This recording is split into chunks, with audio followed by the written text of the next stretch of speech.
Hello friends, welcome to Unacademy. This is me doctor Siddharth Arora. Friends, I hope सब लोगों को ये पता कुछ हद तक तो चली गया है दैट यूपीएससी ने Indian railway management services IRMS 2023 से इस एग्जाम को कंडक्ट करने का फैसला किया है। This is the big big opportunity. बहुत ही इंटरेस्टिंग, बहुत ही इंपॉर्टेंट और शायद तुम्हारे लिए गेम चेंजर मोमेंट है for those of you who are preparing already for civil service examination, because दोनों एग्जाम का prelims portion common है. So everyone who was actually aiming to give yourself a preparation और साथ में एक second option भी, IRMS really solves the purposes.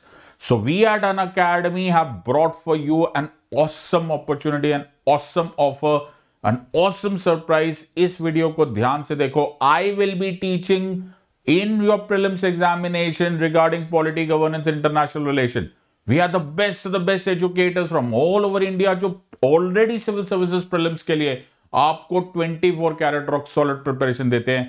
अब आपके पास ये सेकेंड ऑप्शन भी अवेलेबल हो जाएगा और बहुतों के लिए शायद फर्स्ट ऑप्शन होगा. सो इस वीडियो को कंटिन्यूअसली देखिए, लास्ट मोमेंट तक देखिए. There are some huge surprises in store for you. Make sure that you grab them with both your hands and don't miss this opportunity. In the words of An Academy, let's crack it. Until next time, God bless you, thank you, and Jai Hind. All of you and welcome to An Academy. Welcome to An Academy UPSC and welcome to An Academy Gate. और हम सभी लोग बेटा आपके सामने आ गए हैं एक बहुत ही इंपॉर्टेंट डिस्कशन लेकर के, एक बहुत ही इंपॉर्टेंट अनाउंसमेंट लेकर के related to the recent notification by UPSC regarding IRMS Indian Railway Management Services. इसको लेके आप लोगों के माइंड में काफी सारे सवाल भी होंगे और पिछले कुछ दिनों में हम सभी से बहुत सारे बच्चों ने पूछा है कि sir what is Unacademy going to do about IRMS, हमें क्या मिलने वाला है, हमारे लिए क्या आने वाला है. तो ये सारी बातें हम लोग इस सेशन के अंदर कवर करने वाले हैं. बस आप लोग लास्ट तक हमारे साथ इस सेशन में बने रहिएगा. There are lots and lots of announcement for you guys and there is lots and lots of detailing. Specially अगर मैं इंजीनियरिंग स्टूडेंट्स के पॉइंट ऑफ व्यू से बोलूं ना, तो हमारे साथ आज यूपीएससी के एक्सपर्ट्स हैं बेटा, जो कि आपकी बहुत बड़ी बड़ी प्रॉब्लम सॉल्व करने वाले हैं, जो आपको बताने वाले हैं कि कैसे प्रीलिम्स आप क्रैक करोगे, कैसे आप अपना सबसे बड़ा हेडेक जनरल स्टडीज को क्रैक करोगे. तो स्ट्रैटेजी है, मोटिवेशन है, अनाउंसमेंट है and there is lots of exciting surprises for you. So over to Jaspal sir. So first पहला पॉइंट ही हमारे लर्नर्स के माइंड में आता है कि why IRMS through UPSC. IRMS को यूपीएससी के थ्रू क्यों दिया गया? तो इसके लिए मैं सौरभ सर को बोलूंगा कि सर, हम इंजीनियर्स भी यूपीएससी के थ्रू ही सेलेक्ट हो रहे हैं. ऐसा क्या रीजन है जिससे गवर्नमेंट को ये स्टेप लेना पड़ा कि IRMS को यूपीएससी के थ्रू मर्ज किया गया? Thank you sir, Jaspal sir.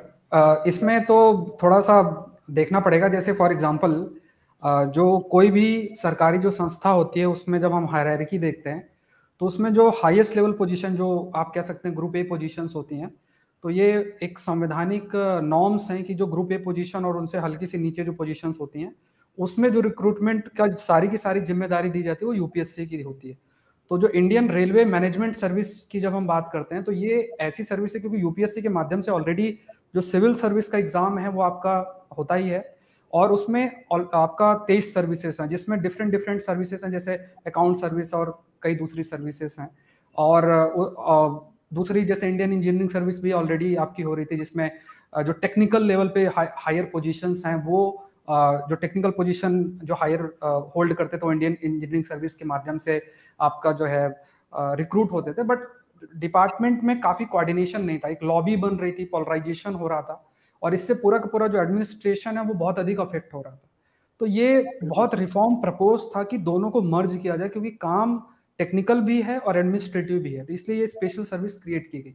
और क्योंकि ये ग्रुप ए सर्विस है, तो ग्रुप ए सर्विसेज में जो रिक्रूटमेंट की संवैधानिक जिम्मेदारी है वो यूपीएससी की है. जैसे अगर आप एसएससी की बात करोगे, स्टाफ सिलेक्शन कमीशन है, मतलब जो सपोर्टिंग स्टाफ होता है उनका रिक्रूटमेंट का काम एसएससी का होता है, और जो हायर पोजीशंस होती है वहां पे जो रिक्रूटमेंट का काम यूपीएससी का होता है. तो इतना हमको थोड़ा सा ध्यान में रखना है. बिल्कुल सर. तो इससे सर बहुत सारी चीजें चैनलाइज हो जाएंगी अब रेलवे के अंदर, और मेरे को ये लगता है कि जो भी इस सर्विस में जाएगा उसमें भी ग्रोथ के चांसेस बढ़ जाएंगे। मतलब पहले ब्लॉकेज रहता था इंजीनियर्स को, जैसे प्रमोशन की अगर हम बात करें तो जो मैनेजमेंट का पार्ट है, जो एडमिनिस्ट्रेशन का पार्ट है, उन्हें प्रेफर किया जाता था। पर अब जो कैडर बनेगा वो सेपरेट कैडर होगा, तो उनके ग्रोथ के चांसेस भी बढ़ जाएंगे, क्योंकि वो एक ही कैडर के थ्रू रिक्रूट हो रहे हैं अब। बिल्कुल सर, ये बहुत इम्पोर्टेंट पॉइंट भी आपने बोला सर। सबसे जरूरी चीज तो ये हमें देखनी है कि आजकल का जो समय है वो स्पेशलाइजेशन की तरफ है। मतलब हमेशा डिबेट चलती है स्पेशलिस्ट वर्सेस जर्नलिस्ट, क्योंकि आज ये जो 21वीं सदी है इसको हम फोर्थ इंडस्ट्रियल रिवोल्यूशन कहते हैं, और सरकारें जो हैं, जो गवर्नमेंट्स हैं, वो भी अपनी संस्था को टेक्निकल एस्पेक्ट में जो है यूज कर रही है, इन द सेंस कि टेक्नोलॉजी का बहुत अधिक इस्तेमाल हो रहा है। हर डिपार्टमेंट में आप देख लो टेक्नोलॉजी का इस्तेमाल बहुत अधिक हो रहा है। और इस टेक्नोलॉजी से अगर आप देखो कि कौन इसको थोड़ा आगे ले जा सकता है, तो ऑफ कोर्स इंजीनियर्स ही हैं। तो इवन सिविल सर्विस एग्जाम में भी अगर आप देखोगे तो जो सिलेक्शन का प्रपोर्शन है इंजीनियर्स का बहुत ज्यादा हाई है। और ये IRMS का जो आपका सर्विस आ रही है, तो ये तो आपके लिए बहुत बड़ा अपॉर्चुनिटी बन जाती है, खासतौर से जो इंजीनियर्स हैं उनके लिए, कि जो सब्जेक्ट्स आपने पढ़े हुए हैं उन्हीं सब्जेक्ट्स को पढ़ के आप इतनी बड़ी सर्विस में जा रहे हो। और ये बहुत इक्विवेलेंट, अगर आप देखो, अगर सिविल सर्विस में एग्जाम में आप IAS बनते हो, IPS बनते हो, IRS बनते हो, इक्विवेलेंट टू IRS। अगर कोई लोग और भी प्रीफर करे तो they can after IAS they can go for IRMS। ये इतनी टॉप क्लास सर्विस है, तो ये देखना है। मतलब ये बहुत बड़ी अपॉर्चुनिटी है, खासतौर से जो इंजीनियरिंग बैकग्राउंड से हैं। बिल्कुल सर, बिल्कुल। अंकित सर, आप कुछ इसमें ऐड करेंगे? कुछ ऐड कर रहे हैं? इसमें मैं जसपाल सर और सौरभ सर से एक चीज पूछना चाहता हूं। जब से ये IRMS का नोटिफिकेशन आया सर, तो गेट एस्पिरेंट्स और UPSC एस्पिरेंट्स में किस तरह का माहौल है, या किस तरह की वाइब बन रही है इस चीज को लेके? How is the motivation around it? Sir, अगर मैं गेट एस्पिरेंट की बात करूं सर, वो तो पिछले 2 साल से वेट कर ही रहे थे, क्योंकि पहले इंजीनियरिंग सर्विसेज के थ्रू ये रिक्रूटमेंट होती थी। So obviously they were waiting for this opportunity, क्योंकि ये एडिशनल सीट्स ही हैं जो उन्हें मिली हैं। बाकी तो जो डिपार्टमेंट्स है वो हैं ही अभी ESE के थ्रू, पर जैसे ही रेलवे आ गया, it means now it is open for them also. तो इंजीनियर्स जो हैं उनमें तो काफी खुशी की लहर है कि हाँ, और भी अपॉर्चुनिटी आई है। और इसमें एक पॉइंट मैं और भी ऐड करूंगा कि जो भी सीट्स अभी अवेलेबल हैं इसके अंदर, उसके बढ़ने के चांसेस भी हैं। तो टोटल अभी 150 वैकेंसीज बताई गई है नोटिफिकेशन के अंदर, जो मेरे हिसाब से आगे बढ़ भी सकती है। रीजन बीइंग इलेक्शन का जो ईयर है, क्योंकि अमेंडमेंट्स आते हैं नोटिफिकेशंस के अंदर, सीटें ऐड भी होती हैं, तो मेरे हिसाब से ये सीटें बढ़नी भी चाहिए। तो अभी प्रेजेंटली 150 सीट्स हैं, 30 civil, 30 mechanical, 60 electrical, which is also huge. Electrical में अगर इंजीनियरिंग सर्विस में देखते हैं तो इतनी सीट्स नहीं होती थी, पर अभी 60 सीट्स हैं इसके अंदर। तो बहुत ही अच्छी अपॉर्चुनिटी है इलेक्ट्रिकल इंजीनियर्स के लिए भी इस एग्जाम को क्रैक करने की। और एक और इसमें स्ट्रीम ऐड हुई है, कॉमर्स और अकाउंटेंसी, तो उनके लिए भी बहुत अच्छी अपॉर्चुनिटी है ग्रेड A की सर्विस को ग्रैब करने की। यस। जहां तक सर सिविल सर्विस एस्पिरेंट की बात है, तो खासतौर से ये सर्विस उन्हीं के लिए बेनिफिशियल है जिनका इंजीनियरिंग बैकग्राउंड है। और एक पॉइंट ये भी है कि इसमें जो मेंस है, मेंस में आपको जैसे सिविल है, मैकेनिकल, इलेक्ट्रिकल या कॉमर्स, अकाउंटेंसी, इसका आपको इसी का पेपर आपका एक ही शायद पेपर होना, और फिर 1-2 आपके क्वालिफाइंग पेपर्स हैं। तो जिनका भी बैकग्राउंड है इसका, तो उनके लिए तो बहुत ह्यूज एडवांटेज है, क्योंकि सिविल सर्विस एस्पिरेंट भी इस बैकग्राउंड से होते हैं। और जो इस पर जसपाल सर और अंकित सर जो है थोड़ा सा बता सकते हैं कि वो कैसे सिविल सर्विस जो भी एस्पिरेंट है उनकी कैसे इसमें आगे हेल्प कर सकते हैं। कि बहुत सारे ऐसे स्टूडेंट्स होते हैं सर, जैसे कोई MNIT से है, कोई कहीं की प्रिपरेशन कर रहा है, वो इंजीनियरिंग बैकग्राउंड का है, बट जब वो एग्जाम के सिलेबस को करने जाता है तो उसके पास गाइडेंस नहीं होता है। अगर ये एक, जैसे आप सभी लोग जो है सब्जेक्ट्स को लेते हैं अपने डिफरेंट इंजीनियरिंग सब्जेक्ट्स हैं, अगर इसका प्रॉपर एक गाइडेंस मिल जाए सिविल सर्विस एस्पिरेंट्स को भी, तो उनका जो पार्टिसिपेशन है और खासतौर से उनकी जो एक एनर्जी है जिसके माध्यम से वो चाहेंगे कि हम इस सर्विस में थोड़ा सा अपना जो है भाग्य आजमाएं, वो बहुत बढ़ जाए। तो इसमें थोड़ा आप ही हाईलाइट कर सकते हैं कि किस तरीके से आप इसमें आगे मदद करें।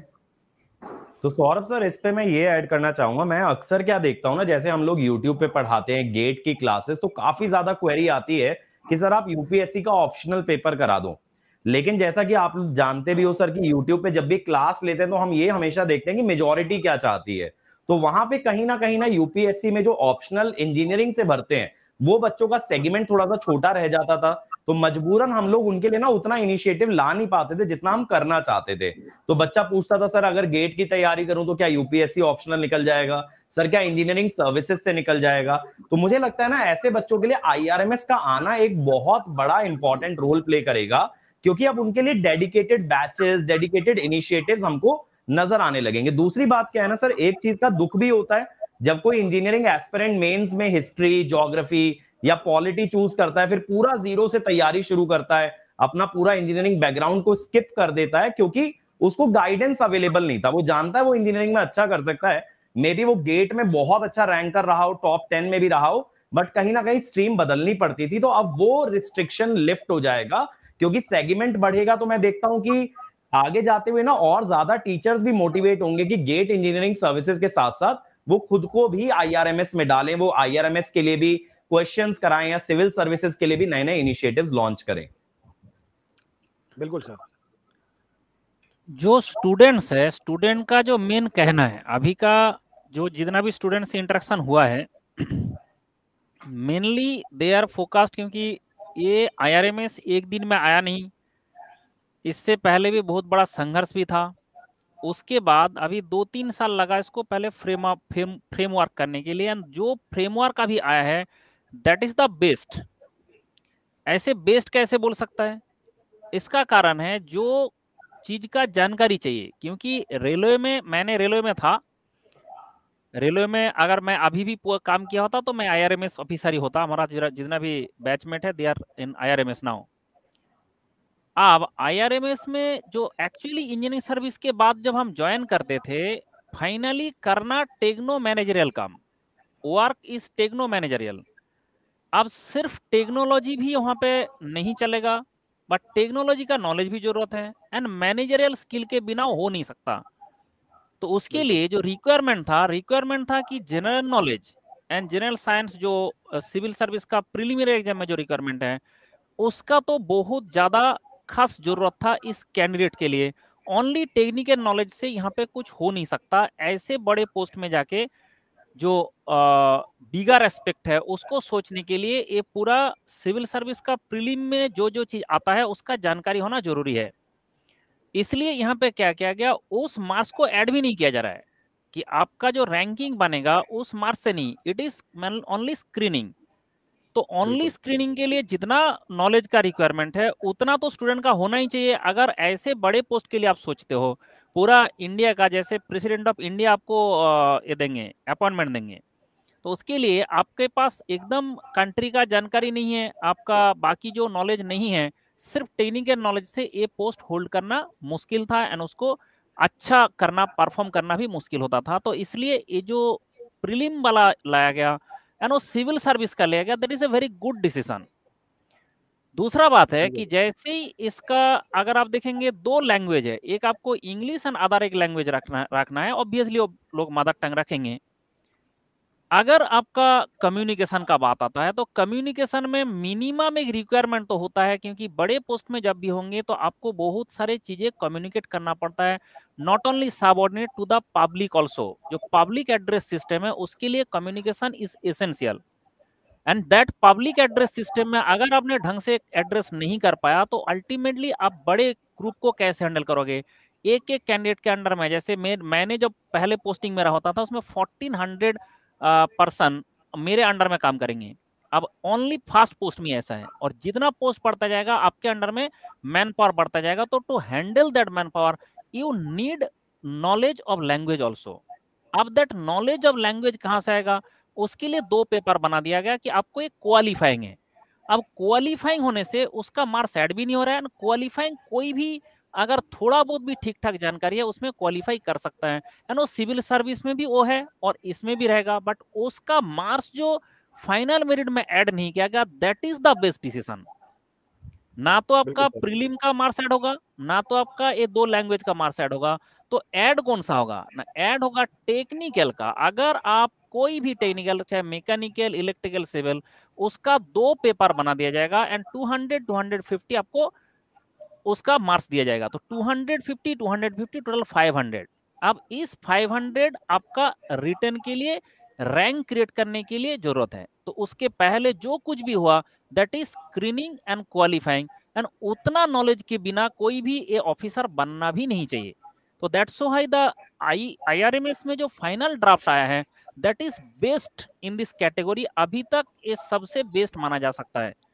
लास्ट हो गया interview, personal interview only 100 marks है and that will be added, तो ओनली 600 मार्क्स आपका लास्ट जो 2 पेपर है, 2 पेपर भी आपका सिविल सर्विस का जो पेपर था बिल्कुल सेम है, मतलब इंजीनियर सर्विस का पेपर नहीं, सिविल सर्विस में जो इंजीनियरिंग का पेपर था पहले भी था ऑप्शनल में, उसी पेपर का उसी सिलेबस का एंड वही सेम पैटर्न फॉलो करके इसका भी टेस्ट होगा।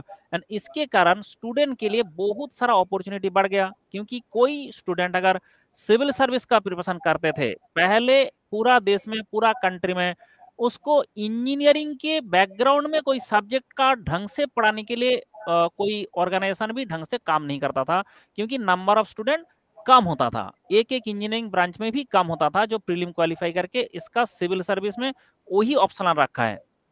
तो अभी क्या हुआ ना, सबको गाइडेंस मिल रहा है, अब सबको जब गाइडेंस मिल रहा है तो ऑप्शनल में भी उसका अच्छा से हो जाएगा, तो मतलब सिविल सर्विस क्वालिफाई करने का चांसेस बढ़ जाएगा, IRMS में टॉप करने का चांसेस आ जाएगा एंड IFS में भी आ जाएगा। तो इसका मतलब 1 प्रिपरेशन एंड 3 आपका top exam of the country, उसके लिए आप एलिजिबल हो जा रहे हो। तो इसके लिए तो इंजीनियर के लिए there is the best opportunity, and IRMS जो कमिटी ने जो बेस्ट ड्राफ्ट दिया है, ये pattern of the exam that is the best in this category.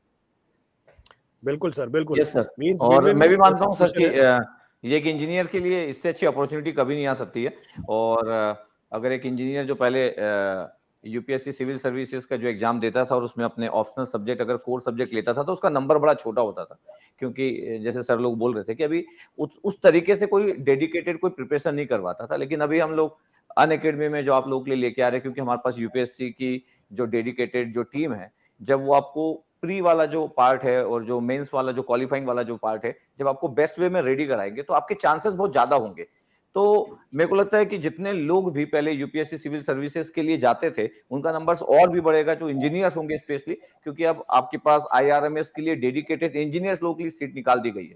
तो अगर आप अपने लिए प्लान कर रहे हो, सिविल सर्विसेज के लिए प्लान कर रहे हो, तो आप उसको इंक्लूड कर सकते हो, IRMS को इंक्लूड कर सकते हो। और आप अगर सर्च कर रहे होंगे कि क्या आपके लिए बेस्ट हो सकता है, कौन सा आपके पास आप ज्वाइन करना चाहते हो, क्या प्लान है आपके पास, तो वो सब का सब हम प्लान करके रखे हुए हैं। और इंपॉर्टेंट चीज है कि ऑलरेडी हम टेक्निकल वाली चीजों को बहुत ही अच्छे से डील करते हैं, तो पूरा का पूरा बहुत ही बेस्ट वे में सेपरेट आपको बैचेस बना के पूरा अच्छे से कराया जाएगा। इंपॉर्टेंट पार्ट बस ये था कि यूपीएससी वाला जो प्री वाला जो पार्ट होता है उसको किस तरीके से एग्जीक्यूट करेंगे, तो उसके लिए हमारे पास डेडिकेटेड टीम है, इंडिया की बेस्ट टीम है। तो मेरे को लगता है कि अब आपके पास अपॉर्चुनिटी बहुत है।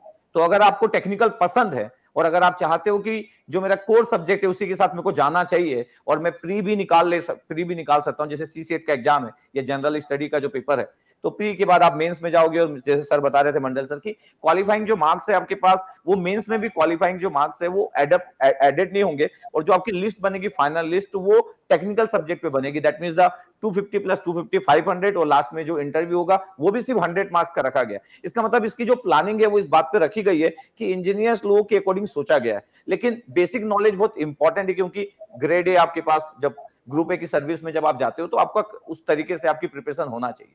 तो ये पूरा प्लानिंग जो है बहुत ही अच्छा किया गया। एक इंजीनियर जो सोच रहा अपनी फ्यूचर के लिए कि मैं सिविल सर्विसेज टाइप की चीजें एग्जाम एग्जीक्यूट कर सकता हूं, उस तरीके से मैं आगे बढ़ सकता हूं, तो उसके लिए एक अच्छी प्लानिंग होना चाहिए। और हम प्लान लेके आए, तो आप हमारे साथ जुड़ सकते हो। आप, मेरे को लगता है कि आप अपने कोर सब्जेक्ट को हमारे साथ एंजॉय करोगे। बिल्कुल सर। Yes sir. चलिए सर, मूविंग फॉरवर्ड, अगर हम सब्जेक्ट वाइज वेटेज लिस्ट देखें कि कौन से सब्जेक्ट का कितना वेटेज है प्रीलिम्स के अंदर, तो सौरभ सर इसके ऊपर आप थोड़ी लाइट दीजिए कि कैसे एक इंजीनियर सब्जेक्ट वाइज जो वेटेज है उसको देख में रखते हुए या उसको माइंड में रखते हुए अपनी प्रिपरेशन को आगे लेके जा सकता है। अगर थोड़ा सा यूपीएससी के जो प्रीलिम्स है, थोड़ा जो ट्रेंड है 2018 से 2022 तक का ट्रेंड है, उस पर हमारी नज़र होना चाहिए।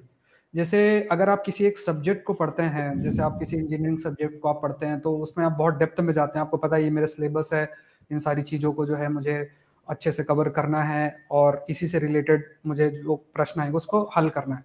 लेकिन जो प्रीलिम्स का एग्जाम होता है, यूपीएससी का जो प्रीलिम्स होता है, जिसमें सिविल सर्विस में भी क्वालिफाई होंगे, मतलब सबका सेम ही होना है, आईआरएमएस भी है, इंडियन फॉरेस्ट सर्विस भी है, सभी का जो एग्जाम होता है इसमें 2 पेपर हैं, एक तो सीसैट है वो क्वालिफाइंग है। अब आपके लिए तो देखो सीसैट कोई बड़ा इशू नहीं है, क्योंकि जो इंजीनियरिंग बैकग्राउंड से हैं उनके लिए इतना बड़ा इशू नहीं है, बट एक चीज थोड़ा सा माइंड में रखना है, एक तो ये क्वालिफाइंग है, आपको 66 मार्क्स लेकर आने हैं, आउट ऑफ 200 66 मार्क्स आपको लाने होते हैं। आपका क्वालिफाई आपने कर लिया, उसके बाद ही जीएस पेपर 1 में जो आपका स्कोर होता है आप मेरिट में आते हो। अगर मान लो आपके 200 में से 200 भी आ जाए, मान लो आते नहीं है, बट एग्जांपल है जीएस 1 में आपके 200 में 200 आ जाए, लेकिन अगर आप पेपर 2 क्वालिफाई नहीं करके आते, आपका नंबर 65 है, 66 नहीं है, तो फिर आप जो है मेरिट लिस्ट में नहीं आ सकते हो। तो ये जो सीसेट का पेपर होता है ये बहुत अच्छा खासा लेवल होता है, अगर आप उसे कैट से भी कंपेयर करोगे ना, इक्विवेलेंट होता है।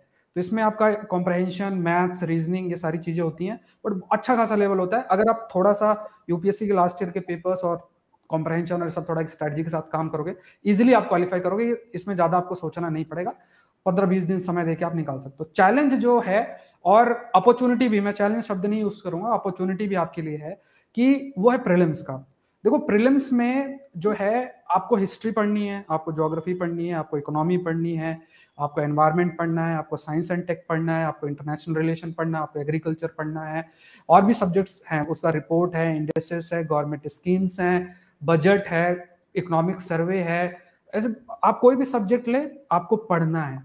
और जब आप देखेंगे साइंस एंड टेक्नोलॉजी भी पढ़ना है, एनवायरनमेंट भी पढ़ना है, लेकिन जब आप पेपर उठा के देखेंगे तो ये जो पेपर है, इस पेपर में इन सब्जेक्ट्स की कुछ स्पेसिफाइड किताबें हैं जिसे आपको गो थ्रू होना है, साथ में एक स्ट्रेटजी है जिसके तहत आपको जो है प्रिपेयर करना है। जैसे एक छोटा सा एग्जांपल है, पॉलिटी है, पॉलिटी में हर साल 16-17 क्वेश्चंस आते हैं, बट क्वेश्चन का लेवल एप्लीकेशन बेस्ड होता है। देखो अगर आप किसी दूसरे एग्जाम में अगर प्रीलिम्स की तैयारी करते हो ना, जिसे हम जीएस जीके शब्द, देखो 2 शब्द यूज होते हैं, एक होता है जीके, होता है जनरल स्टडीज।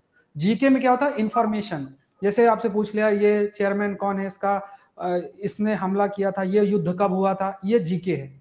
जीएस मतलब कोई जो सब्जेक्ट है उसकी स्टडीज, जनरल स्टडीज, तो उसमें क्या डेप्थ में चीजें आती हैं। एक एग्जांपल है, जैसे अगर फॉर एग्जांपल निकोल साइक्लोन है, जो कि अटलांटिक ओशन में निकोल साइक्लोन आया, उसकी वजह से आर्टेमिस मिशन अफेक्ट हुआ, तो ये इंफॉर्मेशन है। अब ये इंफॉर्मेशन यूपीएससी के प्रीलिम्स में नहीं आएगा। क्वेश्चन क्या बनेगा कि साइक्लोन क्या होते हैं, ठीक है, साइक्लोन की identify the correct statement about the cyclones, उसके बारे में स्टेटमेंट दे देंगे। Identify the correct statement about Artemis mission, इस तरीके से कुछ क्वेश्चन आपके लिए फ्रेम कर देंगे। जैसे रिसर्च आती रहती है कि अगर सदर्न हेमिस्फीयर में स्टॉर्म्स क्यों इतना स्ट्रॉन्ग है in comparison to northern hemisphere, तो अभी रिसर्च आई 2 दिन पहले की it is because of the ocean circulation and northern area में जो हाई माउंटेन्स है उनकी वजह से। अब वो प्रश्न आपके लिए फ्रेम हो जाएगा। तो पॉइंट आपको समझना है कि अगर, क्योंकि आपके पास इतना समय नहीं है कि आप हर सब्जेक्ट को उठाएं और उसको बहुत डेप्थ में गो थ्रू हो, आपको थोड़ा सा एक स्मार्ट वर्क, क्योंकि इंजीनियर्स जाने भी जाते हैं स्मार्ट वर्क के लिए, तो आपको जैसे अभी टॉप एजुकेटर्स हैं, अलग अलग सब्जेक्ट से रिलेटेड हैं, तो उसके लिए प्रीलिम्स स्पेसिफिक हमारा कोर्स भी है अनअकैडमी के अंदर, उसको आपको गो थ्रू हो जाना है। इकोनॉमी, हिस्ट्री, जितने भी सब्जेक्ट्स आपको पढ़ने हैं वो सारा उसमें रहेगा, उसको आपको गो थ्रू हो जाना है और करके 2013 से लेके 2022 तक के प्रश्न अच्छे से करने हैं। और जहां तक बात है, आपको ये समझना है, आपके लिए एक और बेनिफिट है, ये पॉइंट आपको बहुत एक तरीके से मोटिवेट कर सकता है। देखो जब इंडियन फॉरेस्ट सर्विस को ऐड किया था सिविल सर्विस एग्जामिनेशन के अंदर, तो जो एनवायरमेंट के प्रश्न हैं उनका प्रपोर्शन बढ़ा के बहुत कर दिया। मतलब आप ये मानो कि साइंस और एनवायरमेंट की मिला के आप मानो कि लगभग 35-40 क्वेश्चन आउट ऑफ 100 क्वेश्चन आते हैं, उसमें 35-40 क्वेश्चन इन एरिया से आ रहे हैं। और अब आपका एरिया आ गया है कि स्पेसिफिकली आईआरएमएस भी कर रहे हैं, तो इनके लिए भी ये लोग जो है क्वेश्चंस ऐड करेंगे। और बहुत चांसेस हैं कि जो कोर इंजीनियरिंग एरियाज है, जैसे फिजिक्स, केमिस्ट्री एस्पेक्ट जो होते हैं, जो आप पढ़ते हैं, ज्यादा हाई नहीं करेंगे, बट हाँ 12वीं तक की चीजें जो है वो कुछ ना कुछ क्वेश्चंस जरूर से डालेंगे। कोई ना कोई क्वेश्चंस, लगभग 8-10 क्वेश्चन की आपको थोड़ा एडवांटेज हो तो उसमें तो आपको दिक्कत नहीं होगी, बट बाकी जो क्वेश्चंस हैं उनके लिए आपको अभी फिलहाल अगर आप स्मार्ट वे में मूव करना चाहें, क्योंकि अगर आप खुद से एक सब्जेक्ट को पढ़ोगे ना तो उसमें एक ही सब्जेक्ट को पढ़ने में 4 महीने लग जाएंगे, तो फिर तो 4 साल का ऐसी प्लान बन जाएगा। इट्स बेटर कि आप थोड़ा गाइडेंस के साथ जाएं और पूरी आपकी यूपीएससी की टीम उसके साथ जुड़ के, और फिर फर्दर जो भी अलग अलग सब्जेक्ट्स जो मैंने आपको गिनाए हैं इनको अच्छे से कवर करें, क्योंकि डेप्थ में आते हैं। इनको आप ये मत मानना। कट ऑफ दो मे बी 200 में से जैसे पिछली बार 87 मार्क्स सिविल सर्विस की गई थी, और आप ये मानो कि लगभग कितना 40 कितना परसेंट आप कैलकुलेट कर लो, मतलब 50% से भी कम है। तो आप खुश नहीं होना कि यार 50% इतना कम कैसे। तो बहुत अच्छे लेवल के पेपर आते हैं, बट आपके पास ये अपॉर्चुनिटी भी है कि क्योंकि साइंस के प्रश्न अच्छे खासे आ रहे हैं, एनवायरमेंट के प्रश्न अच्छे आ रहे हैं, हो सकता है इंजीनियरिंग एरिया से भी अच्छे प्रश्न आपके पास आ जाए। तो बढ़िया तरीके से आप एक बार प्रीलिम्स क्वालिफाई जैसे ही आपने किया, तो आपके पास इतने अच्छे टीचर्स हैं, मतलब जो कि ये आपके ऑप्शनल इतने अच्छा से आपका प्रिपेयर रहेगा कि आप एकदम से सेलेक्ट हो जाओगे। मतलब उसमें आपको ज्यादा हर्डल फेस ही नहीं करना पड़ेगा, और ये आपके लिए बेस्ट पार्ट है। सौरभ सर, मैं आपसे एक क्वेश्चन पूछना चाहता हूं। आप लोग हैं ही। सौरभ सर। Yes sir. हाँ, मैं एक क्वेश्चन पूछना चाहता हूँ कि इंजीनियर्स को क्या पहले से फंडामेंटल कुछ कंसेप्ट क्लियर होना चाहिए क्या? क्योंकि उनको फियर तो रहता है कि हम जनरल स्टडी में बड़े वीक रहते हैं और हमको ये सब तो आता नहीं, क्योंकि इसके पहले तो हम प्लान नहीं किए। तो क्या कोई जीरो से स्टार्ट करके क्या 1 ईयर के अंदर ये सब कुछ कन्वर्ट करके मतलब एग्जीक्यूट कर सकता है क्या? क्योंकि देखो हमारी रिस्पॉन्सिबिलिटी टेक्निकल की रहेगी, और टेक्निकल में तो हम उससे करवा लेंगे, बस इंपॉर्टेंट पार्ट ये रहेगा कि वो प्री निकाले और उसके बाद मेंस को क्वालिफाई करे, उसके बाद तो हमारा पार्ट स्टार्ट होगा। सर आप टॉपर की लिस्ट देखेंगे, ज्यादातर इंजीनियर ही होते हैं, तो वो तो उनको बस एक बार बताने की बात है। आप लोग गाइडेंस जैसे ही देंगे, और थोड़ा सा वो यूपीएससी टीम से भी जैसे जुड़ते हैं, एक तरीके से प्रीलिम्स के लिए स्पेसिफिक कोर्स भी हैं जो उसके लिए जुड़ते हैं। तो देखिए सर, इसमें बहुत ही प्रैक्टिकल रहना है, स्मार्ट वे में मूव करना है। अब प्रैक्टिकली अगर मैं किताबें गिनाना स्टार्ट करूं तो 10-12 किताबें हो जाएंगी, और जब आप उनको पढ़ोगे तो जो एप्लीकेशन बेस्ड प्रश्न आपके आते हैं, तो जैसे अभी पॉलिटी के topics, anti defection law, representation of people, बहुत सारे दुनिया भर की चीजें हैं जो होती रहती हैं, आते हैं प्रश्न। आप जब तक आपको वो एप्टीट्यूड वहां तक पहुंचेगा कि मुझे ये पढ़ना है और ये छोड़ना है, तब तक बहुत समय बीत जाएगा। तो स्मार्ट तरीका तो ये है कि जहां तक करने की बात है, जो पर्सन एक सब्जेक्ट को सिविल, मैकेनिकल, इलेक्ट्रिकल और इन सब्जेक्ट को हाईएस्ट लेवल तक पढ़ रहा है, उसके एग्जाम को, तो उसके लिए ये जो चीजें पॉलिटी, हिस्ट्री और इन सब चीजों को पढ़ना ये डिफिकल्ट नहीं है। ये बिल्कुल भी डिफिकल्ट नहीं है, प्रोवाइडेड एक सही गाइडेंस मिल जाए। क्योंकि बहुत सारे एग्जाम्स होते हैं, जैसे स्टेट के एग्जाम होते हैं, स्टेट पीएससी, स्टेट जिसमें स्टेट सिविल सर्विस एग्जाम्स होते हैं, आपके एसएससी के एग्जाम्स होते हैं, तो वहां जो पढ़ाया जाता है, अगर आप उसको पढ़ के सोचो कि मेरा जीके इसमें प्रीलिम्स निकल जाएगा, नहीं होगा। आपको समझना यहाँ स्पेसिफिक तैयारी चाहिए। जो यूपीएससी में प्रीलिम्स का पेपर है वो टोटली डिफरेंट है, और इसको कैसे समझना है, इसको समझना है आप पेपर खुद देखो। आप कभी भी कुछ भी पढ़ते हो, 2 हफ्ते भी पढ़ो, तो ये देखो कि जो क्वेश्चन आ रहा है उस तरीके से पढ़ रहे हो कि नहीं पढ़ रहे हो। तो अपने ऊपर ज्यादा एक्सपेरिमेंट नहीं करना, या अवॉइड करना है, और एक अच्छी डेडिकेटेड टीम से आप जुड़ जाओ, सबसे बेस्ट तो यही होगा अगर आपको समय बचाना है। Okay, thank you sir. बिल्कुल सर। सो मूविंग फॉरवर्ड, अगर हम बात करें जो हमारा एग्जाम का सिलेबस है, एग्जाम का सिलेबस मेंस के लिए, मेंस में जैसे सर ने बताया कि मेंस में भी 2 क्वालिफाइंग पेपर होंगे, इंग्लिश का होगा और एक लैंग्वेज का होगा। इसके अलावा वो पेपर जो आपकी रैंक डिसाइड करेंगे, मेरिट डिसाइड करेंगे। तो मेंस के मेरिट के लिए जो एग्जाम का सिलेबस है फॉर सिविल इंजीनियरिंग, इसको 2 पार्ट में डिवाइड किया गया, पेपर 1, पेपर 2, और इसी को ऑप्शनल 1 और ऑप्शनल 2 भी बोला है। दोनों 250 मार्क्स के हैं जो आपकी मेरिट को डिसाइड करेंगे।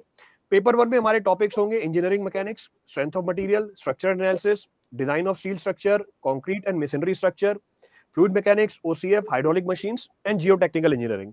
इसमें फाउंडेशन इंजीनियरिंग भी इंक्लूडेड है। सेम हमारे पास सेट ऑफ टॉपिक्स होते थे इंजीनियरिंग सर्विसेज के लिए। तो सिविल इंजीनियरिंग के लिए जो पेपर 1 है, इसमें जो भी टॉपिक्स है वो सारे के सारे हमारे इंजीनियरिंग सर्विसेज वाले ही हैं। And same goes for paper 2 also. अगर पेपर 2 में देखें, कंस्ट्रक्शन टेक्नोलॉजी है, इक्विपमेंट है, प्लानिंग मैनेजमेंट है, surveying, transportation, hydrology, environmental engineering, environmental pollution. तो सिविल का जितना भी पेपर इसमें पूछा गया है वो सारा का सारा इंजीनियरिंग सर्विसेज का है। तो मेरे हिसाब से एक सिविल इंजीनियर को तो कोई दिक्कत होनी नहीं चाहिए इस पेपर को कवर करने के लिए। इनफैक्ट वो सिविल इंजीनियर्स जो सिविल सर्विस की तैयारी कर रहे थे, उनके लिए भी एक अपॉर्चुनिटी खुल गई है। वो अब आईआरएमएस को भी ऑप्ट कर सकते हैं, और उनके लिए तो ये चीज बहुत आसान रहेगी, क्योंकि अगर वो पहले प्रिपेयर कर रहे थे सिविल इंजीनियरिंग को लेके, साथ में सिविल सर्विसेज के अंदर उन्हें और भी पेपर क्लियर करने पड़ रहे थे, जैसे ऐसे का एक पेपर आता है, 4 जीएस के पेपर आते हैं, यहाँ पर तो वो चीज है ही नहीं। तो वो इंजीनियर्स जो इंजीनियरिंग ऑप्शनल चूज करके सिविल सर्विसेज का एग्जाम दे रहे थे, उनके लिए तो आईआरएमएस मेरे हिसाब से बहुत ही आसानी से क्लियर हो सकता है। सर यहाँ अगर पे हम मैं आगे एक बढ़े, थोड़ा सा पॉइंट ऐड करना चाह रहा हूँ, क्योंकि बिल्कुल आपने सर। इतनी अच्छा पॉइंट बोला है। जो सिविल सर्विस, मेरे भी बहुत सारे स्टूडेंट्स मैसेज करते हैं कि सर मैंने जो है यहाँ से ग्रेजुएशन किया और मेरा जो है ग्रेजुएशन किया है और मैंने सिविल से की हुई है और मैंने मतलब इलेक्ट्रिकल से की है, ऐसे प्रश्न आते हैं, या मेरा इंजीनियरिंग बैकग्राउंड है, तो मैं हिस्ट्री लेना चाहता हूँ। तो आई ऑलवेज आस्क कि आप हिस्ट्री क्यों लेना चाहते हो? बोले सर बिल्कुल वो सर। ये जो सब्जेक्ट है ना, इनके हमारे पास कोई अच्छी इंस्टीट्यूट नहीं है, कोई पढ़ाने वाला नहीं है। और हमारे पास बहुत अच्छे, क्योंकि देखिए सर सब्जेक्ट तो सब्जेक्ट है, चाहे वो सिविल सर्विस में हो, चाहे वो गेट में हो, इंजीनियरिंग सर्विस में हो। तो ये एक बहुत बड़ा जो एरिया है सिविल सर्विस एस्पिरेंट, ऐसे एस्पिरेंट जो कि ऑलरेडी उन्होंने 3-4 साल ये जो है पढ़ लिया है, इंजीनियरिंग के सब्जेक्ट्स पढ़ लिए हैं। अब क्योंकि कोई बताने वाला नहीं है तो वो इसलिए हिस्ट्री लेंगे या दूसरे ऑप्शनल्स की तरफ जो है इंक्लाइन करते हैं। कईयों का इंटरेस्ट रहता है, वो एक अलग बात है। बट हाँ, कुछ आप मानिए कि 100 में से 10 लोग ये भी चाहते हैं कि मैं मेरे ऑप्शनल तक मैं सिविल लूँ, मैं मैकेनिकल लूँ, मैं इलेक्ट्रिकल लूँ, मैं ऐसे ऑप्शनल्स को लूँ। तो उसमें ये जो एक टीचर का टैलेंट पूल आएगा, जैसे हमारी जो टीम है पूरी की पूरी गेट की और इंजीनियरिंग सर्विसेज की, तो ये टीचर का पूल आएगा, ये सिविल सर्विस ऐसे एस्पिरेंट के लिए बहुत बड़ा एसेट होगा। ये बहुत बड़ा एसेट होगा। और वो चीज भी मतलब बहुत बड़ा बेनिफिट वो स्टूडेंट्स जो है उसको उठा सकते हैं। बिल्कुल सर। मोंडल सर, अगर आप मैकेनिकल के मेंस सिलेबस के ऊपर अगर थोड़ा हाईलाइट करेंगे कि कौन कौन से टॉपिक्स हैं, क्योंकि इसमें मेरे को डिफरेंस दिख रहा है जो इंजीनियरिंग सर्विसेज का था और जो IRMS में है। हाँ, एक्चुअली सर ऐसा है, जो सिविल सर्विस का पहले जो पेपर होता था, मतलब पहले जो ऑप्शनल जो रखते थे, इंजीनियरिंग सर्विस का जिसको हम पेपर 1 बोलते थे उसको सिविल सर्विस में पेपर 2 बोलते थे। मैकेनिकल में ऐसे ही था, इंजीनियरिंग सर्विस में जिसको हम पेपर 2 बोलते थे उसमें इसको पेपर 1 बोल दिया। तो मतलब क्या है कि पूरा ऑपोजिट हो गया, पेपर 1 अभी हमारा इंजीनियरिंग सर्विस का पेपर 2 है। बिल्कुल सर। एक सब्जेक्ट है फ्लूइड मैकेनिक्स, जिसका जो है वो सिलेबस से हटा दिया गया, वो इंजीनियरिंग सर्विस का सिलेबस में रहता है, सिविल सर्विस का सिलेबस में नहीं होता है।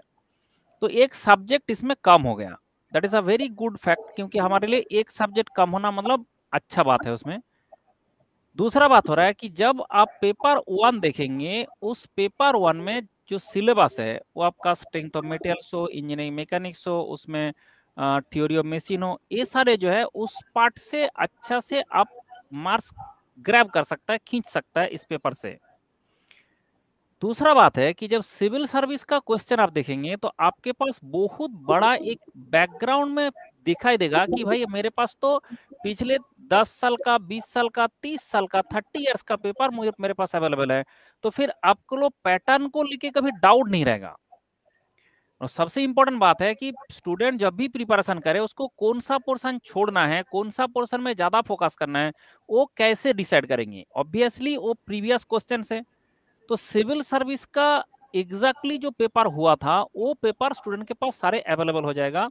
उसके कारण कभी पढ़ने में कभी दिक्कत नहीं होगा कि मुझे कौन सा पोर्शन में ज्यादा फोकस करना चाहिए और कौन सा पोर्शन में मुझे कम फोकस करना चाहिए। तो इंजीनियरिंग एक बहुत बड़ा सिलेबस है, उसको ये फोकस स्टडी होना बहुत जरूरी है, और वो फोकस स्टडी करने के लिए हमारे पास प्रीवियस क्वेश्चन होना जरूरी है। तो IRMS में नया कुछ नहीं कर दिया, नया कोई सिलेबस नहीं लेके आ गया, नया कोई टॉपिक लेके नहीं आ गया, और जो सिविल सर्विस में था उसी को इंप्लीमेंट किया। इसलिए मैं बोल रहा था that is the best of this system, क्योंकि यहाँ पे कोई डाउट का कोई ऑप्शन नहीं रखा, डाउट पूरा खत्म। जहां तक बात है प्रिलिमिनरी का, प्रिलिमिनरी के लिए जो लोग सिविल सर्विस का प्रिपरेशन करते हैं उन लोगों के लिए बहुत बड़ा अपॉर्चुनिटी खुलता है। अगर सिविल सर्विस आप UPSC में नहीं भी कर पाता है कुछ लोग, तो उन लोगों के लिए क्या होता है कि बाकी जितना भी एग्जाम होता है हर स्टेट में, अभी देखिए हर स्टेट में जो AE है उसका भर भर के अभी वैकेंसी आया है और आता भी जा रहा है। उसके बाद जितना भी सिविल सर्विस का प्रिपरेशन करने का प्रीलिम्स का मतलब होता है कि आप बाकी जितना भी होगा वो आपको बहुत ही कम इजी लगता है। जैसे अगर कोई बंदा सिविल सर्विस का प्रिपरेशन किया और उसका प्रीलिम्स का प्रिपरेशन किया, तो जो भी स्टेट में एग्जाम होगा उसका जो एग्जाम का स्टैंडर्ड होता है उसमें उसको इजी लगता है। तो ये एक डिफिकल्ट तरीका का थोड़ा सा अगर पढ़ाई कर ले तो उसके बाद उसके लिए बहुत सारे अपॉर्चुनिटी खुलता है। एक तो पहले 3 अपॉर्चुनिटी, आप सिविल सर्विस का ऑफिसर बन सकते हो, IRMS बन सकते हो, आप IFS का ऑफिसर बन सकते हो। एक एग्जाम का प्रिपरेशन में 3 आपका फायदा मिल रहा है। ये तो सिर्फ इंजीनियर के लिए ही है। ये एग्जाम में जो आपको 3 अपॉर्चुनिटी मिल रहा है, तो वो इंजीनियर को जो है ये अच्छा से अपॉर्चुनिटी मिला है, तो इस अपॉर्चुनिटी का लाभ उठाना चाहिए। ऐसा ना है कि आपने अपॉर्चुनिटी में डिफिकल्टीज ढूंढे, आपको डिफिकल्टीज में अपॉर्चुनिटी ढूंढना है, लेकिन यहाँ पे जो है आपको भर भर का अपॉर्चुनिटी दिया जा रहा है। अब कुछ स्टूडेंट्स को डिफिकल्टीज ढूंढे, अब डिफिकल्टीज ढूंढने जाएंगे कि मुझे ये कब पढ़ना पड़ेगा। भाई इंजीनियरिंग सर्विस देके हम लोग जब गए थे तब भी हमें कितना एक्स्ट्रा चीज पढ़ना पड़ा था। अब ये जो चीज है अभी आपको तो टेक्निकल दे रहा है, और उसके बाद सिविल सर्विस का prelim, that is screening, and आपका 2 लैंग्वेज पेपर है, तो वो तो क्वालिफाइंग है। तो इससे ज्यादा इजी और क्या कर देंगे। तो इसलिए ये आपका बेस्ट है और बेस्ट अपॉर्चुनिटी है, उसको स्टूडेंट ग्रैब करे। एंड जहां तक टेक्निकल का बात है, हमारा जो टेक्निकल टीम है अनअकैडमी में, चाहे हर ब्रांच का एकदम देश का क्रीम जो टैलेंट है वो यहाँ पे है। तो उन लोगों से अगर आपको अपॉर्चुनिटी मिलेगा, तो आप अगर उनसे सीखोगे तो आप ऐसे ही क्वालिफाई कर सकते हो। तो उसके कारण आप जो है इसका टेंशन छोड़ दो टेक्निकल वाला का। और नॉन टेक वाले के लिए भी जो हमारा टीम है, दैट इज आपको कौन सा प्रोवाइड किया जा रहा है ना, पूरा सिविल सर्विस का इस कंट्री का जो सबसे टॉप मोस्ट कैटेगरी का जो यहाँ पे हमारा एजुकेटर है वो प्रोवाइड किया जा रहा है। इसका मतलब आपको तो दुनिया का देश का सबसे बेस्ट गाइडेंस प्रोवाइड किया जा रहा है प्रीलिम क्वालिफाई करने के लिए सिविल सर्विस का, and non tech preparation technical preparation करने के लिए आपका गेट आईएएस का टीम दिया जा रहा है। मतलब 2 टीम मिलके जब काम करेंगे, तो ऑब्वियसली 2 टीम मिलके जब 2 टीम से स्टूडेंट को पूरा गाइडेंस मिलेगा, तो क्यों नहीं क्वालिफाई कर पाएगा। तो इससे बड़ा अपॉर्चुनिटी आपको कोई नहीं दे सकता जो यहाँ पे किया गया। क्योंकि जो सिविल सर्विस का कोचिंग जनरली होता है, उन लोगों के पास टेक्निकल टीम नहीं होता है, जो टेक्निकल टीम वाला होता है उसके पास सिविल सर्विस का नहीं होता है। तो यहाँ पे दोनों टीम था और दोनों जैसे कंबाइन कर दिया गया, दिस एग्लोमरेशन जो किया गया, that is very good. And इस तरह से अगर हमने काम करे तो अल्टीमेटली स्टूडेंट के लिए ना तो उसका प्रीलिम में दिक्कत होने वाला है और ना तो उसका मेंस में दिक्कत होने वाला है। तो इसलिए स्टूडेंट को इस अपॉर्चुनिटी को अच्छा से ग्रैब करना चाहिए and early to early join करना चाहिए, सो दैट लेट स्टार्ट करने से a right decision in a wrong time is the wrong decision. आप जितना डिले करेंगे उतना दिक्कत होगा। इसलिए अर्ली सबसे पहले डिसीजन ले एंड तुरंत इसका प्रिपरेशन शुरू करें। बिल्कुल सर, बिल्कुल। If you move forward, next sir electrical engineering का सिलेबस है। उमेश सर, आप जरा डिस्कस कीजिए कि कौन कौन से टॉपिक हमारे इलेक्ट्रिकल इंजीनियरिंग के पेपर 1 और पेपर 2 में है। सर इलेक्ट्रिकल इंजीनियरिंग में जैसे पेपर 1 है, तो पेपर 1 में सर स्क्रीन अगर आप शेयर कर दो, आपका सर जो दिख रहा था स्क्रीन सर दिखा दीजिए आप।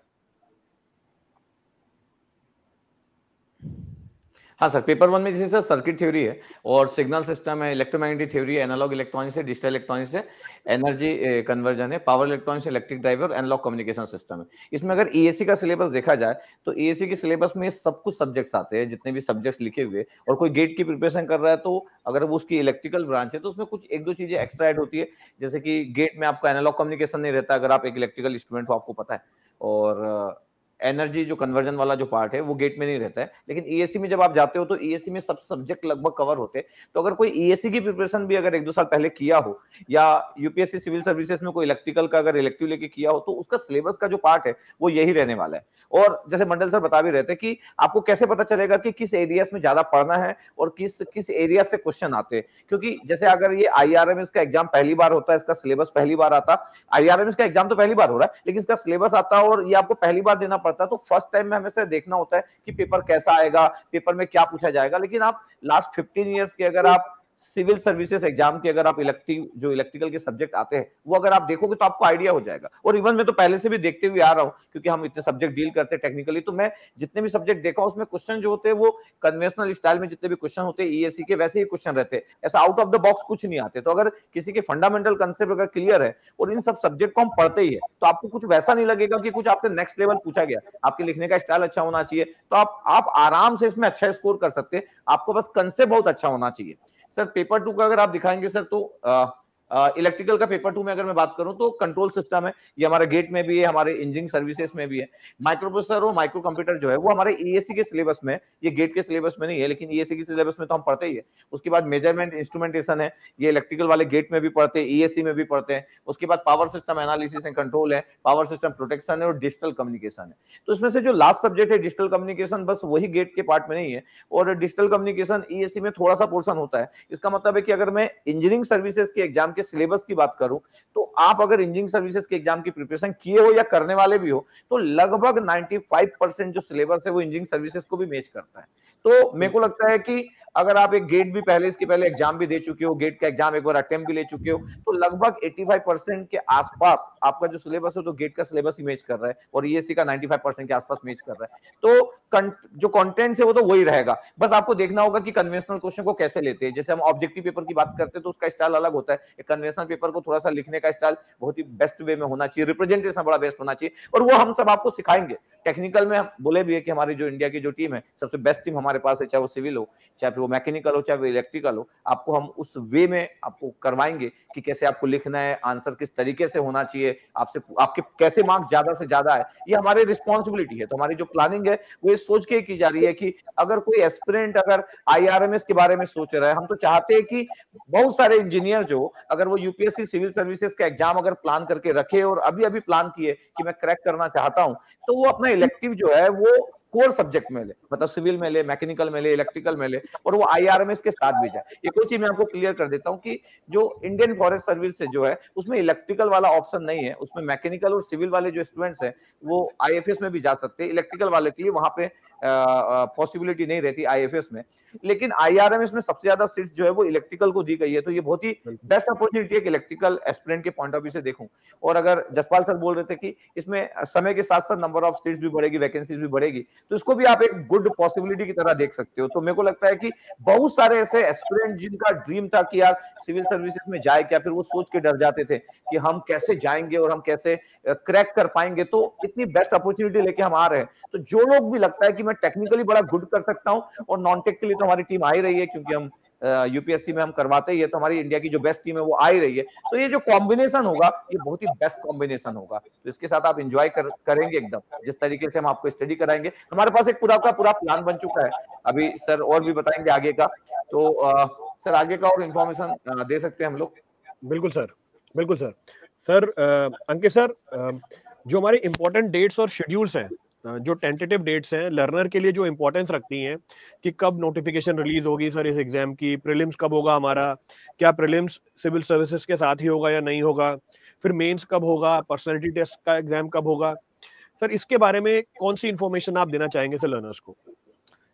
सर मैं यहाँ पे बच्चों को एक चीज जरूर बताना चाहूंगा, जैसा ढांडे सर ने भी बोला कि ऑप्शनल पेपर जो हो रहा है या जो मेंस एग्जाम हो रहा है, क्योंकि वो पहली बार हो रहा है आईआरएमएस कंडक्ट, तो मोस्ट प्रोबेबली ये यूपीएससी का जो इलेक्ट्रिकल, मैकेनिकल, सिविल ऑप्शनल होता है एग्जैक्टली वैसा ही होगा। और एक चांस ये भी बनता है, हो सकता है कि सेम पेपर भी कंडक्ट करा दिया जाए। तो इसीलिए मुझे क्या लगता है कि यूपीएससी का जो भी मेंस एग्जाम होगा, भले ही वो आईएफएस के लिए हो, भले ही वो सिविल सर्विसेज के लिए हो, भले ही वो आईआरएमएस के लिए हो, इनका टाइम फ्रेम कहीं ना कहीं सेम रहेगा। और हम लोग जो टेंटेटिव डेट लेके चल रहे हैं, we are taking it as a September and October time frame.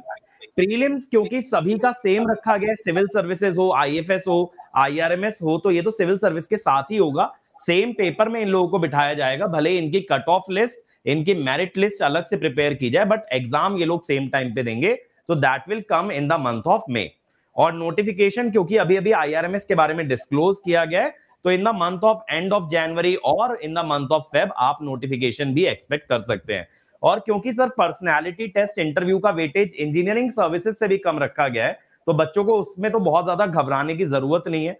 और मुझे लगता है कि बच्चों ने इस समय यूट्यूब पे ना सर इतना कंटेंट है कि यूपीएससी के इंटरव्यूज काफी ज्यादा देखे भी होंगे, तो they can easily prepare for that. और वो हम लोग एक्सपेक्ट कर रहे हैं कहीं ना कहीं अगर सितंबर अक्टूबर में पेपर होता है तो उसके 2 या 3 मंथ्स के अंदर अंदर उसका इंटरव्यू भी कंडक्ट होना चाहिए। और सर एक बहुत इंटरेस्टिंग ऑब्जर्वेशन जो मैंने देखा, इन्होंने यूपीएससी सिविल सर्विस ऑप्शनल का जो सिलेबस है वो एज इट इज आईआरएमएस के अंदर कॉपी कर लिया है। और मजे की बात सर ये है कि उसका सिलेबस इंजीनियरिंग सर्विसेज से भी कम है।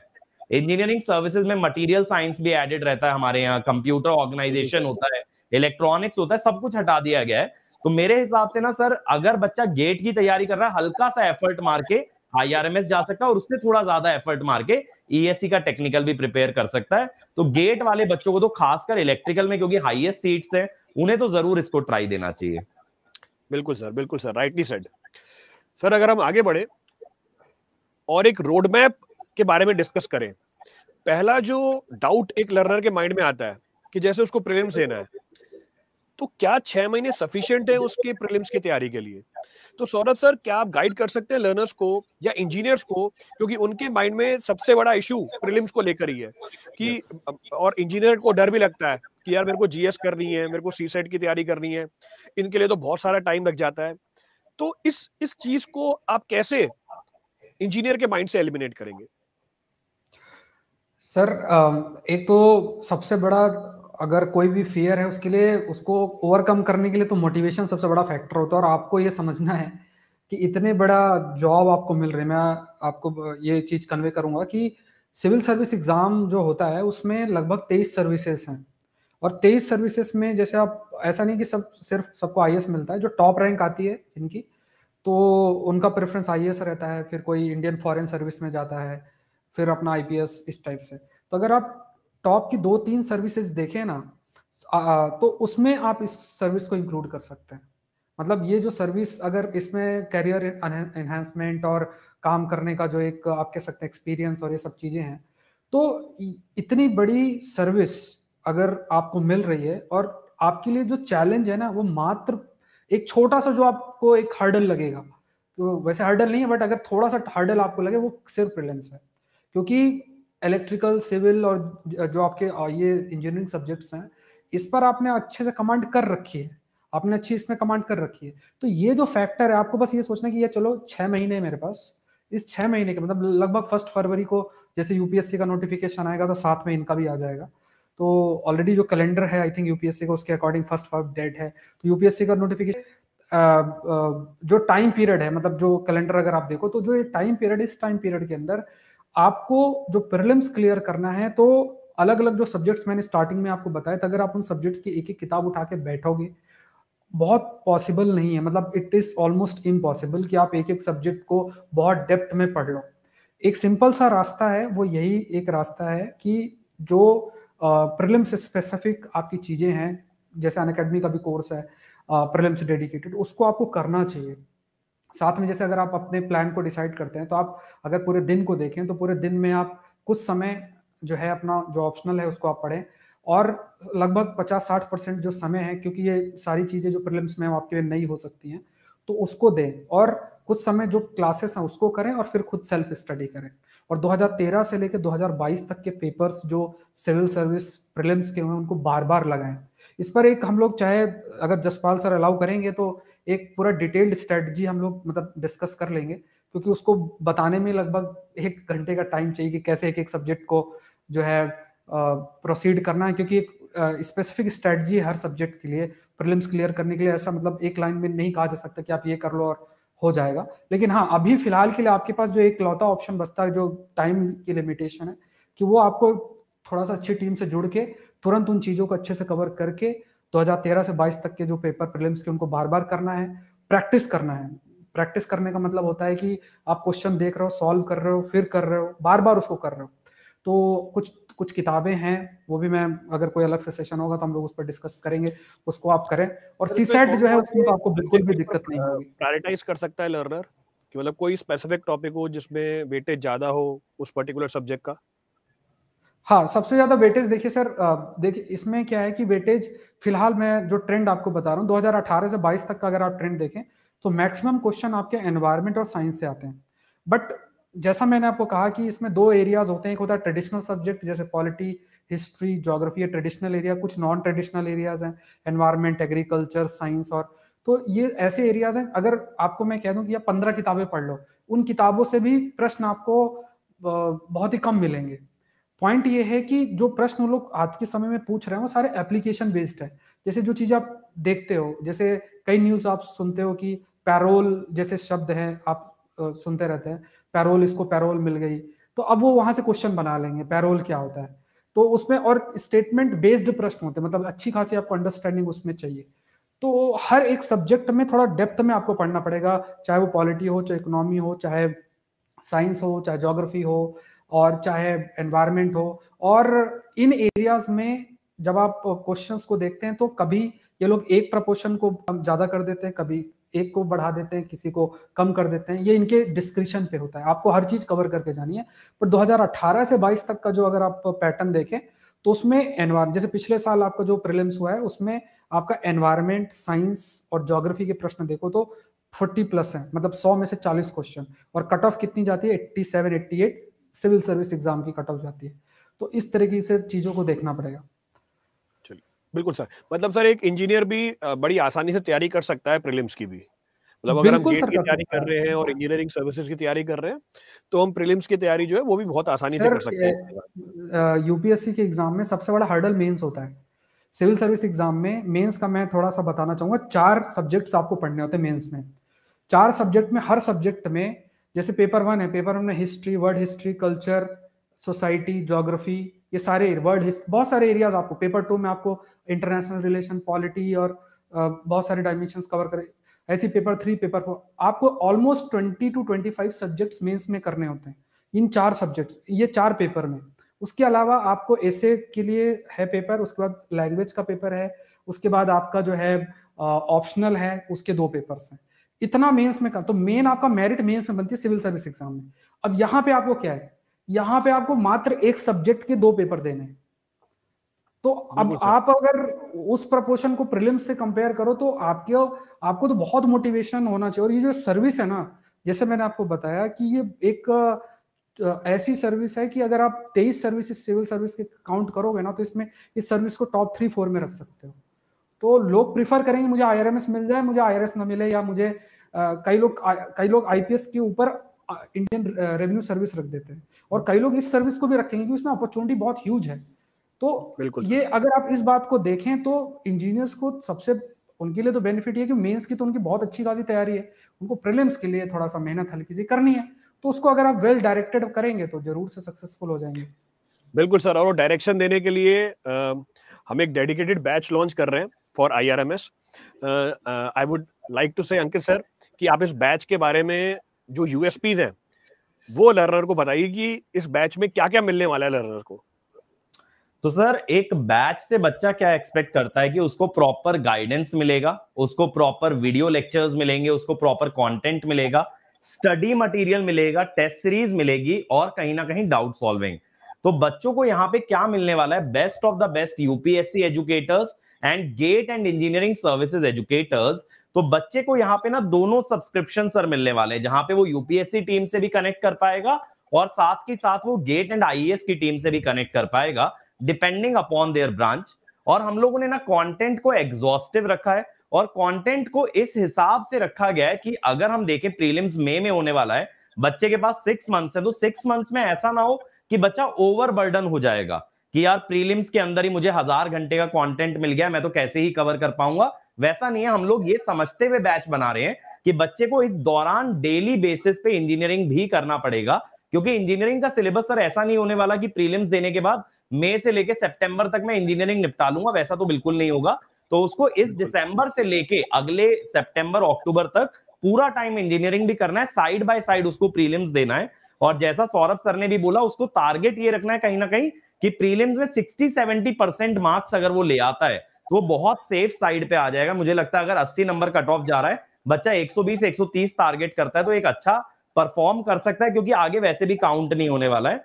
तो हम लोग यहाँ पे कोशिश ये कर रहे हैं कि सर विद इन 500 आवर्स हम लोग यूपीएससी प्रीलिम्स का सिलेबस करा दें और गेट इंजीनियरिंग सर्विसेज आईआरएमएस और आप ये कह सकते हो सिविल सर्विस ऑप्शनल भी आज की डेट में हम टेक्निकल सब्जेक्ट इस तरीके से डील करें ना कि बच्चा चाहे मेंस लिखे, चाहे कल को गेट या इंजीनियरिंग सर्विसेज का प्रीलिम्स दे, वो हर पेपर में अच्छा परफॉर्म कर पाए।